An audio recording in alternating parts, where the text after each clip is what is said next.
thank you for sitting down with me, Nate. You look a little nervous. I promise you it's okay. It's nothing crazy. Yeah, cameras. I want to know how it is that you went from the life you were living younger to dealing drugs to going to prison and coming out and working in an amazing place like Electrified Garage. Yeah, so basically, as a child, I was, a troubled teen. I didn't have a father or anything like that. It was just my mom and a small family. So basically, as growing up, I had friends that was drug dealers and everything else, and we sold weed. Okay. And not proud of it, but yeah, I did all that.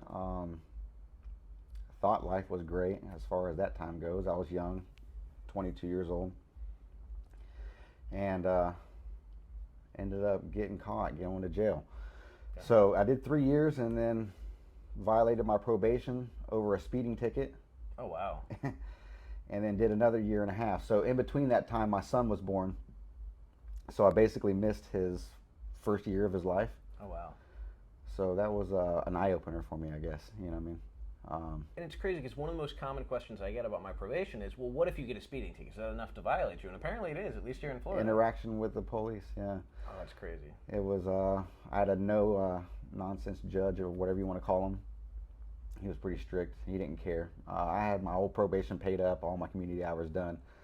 I was just cruising, Yeah. and got a speeding ticket and put me back for another 1.5 years. Wow. So, yeah, it was, that was a rough time. So your kid's born, your kid's out there in the world while you're in prison, and then you get out to what? What was your plan? Where did you land? Dude, I didn't. Okay. I didn't have a plan. I didn't have anything. I didn't know what I was going to do. I started working at a small oil change company, Take 5. I don't know if you maybe heard of them. I worked my way up through them. I became manager.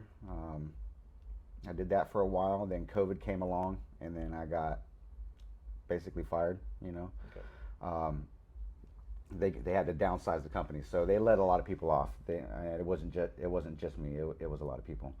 And then I went back square A. I mean, I had nothing.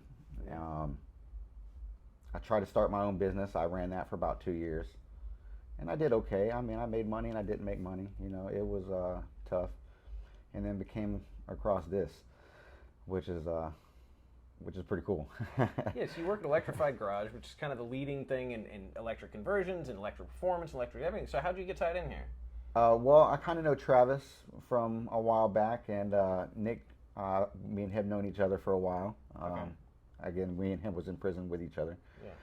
And he basically called me up one day and said that he might can get me a job, and to come up here and check them out, see what you think. So I came here, Teslas, I had no experience. And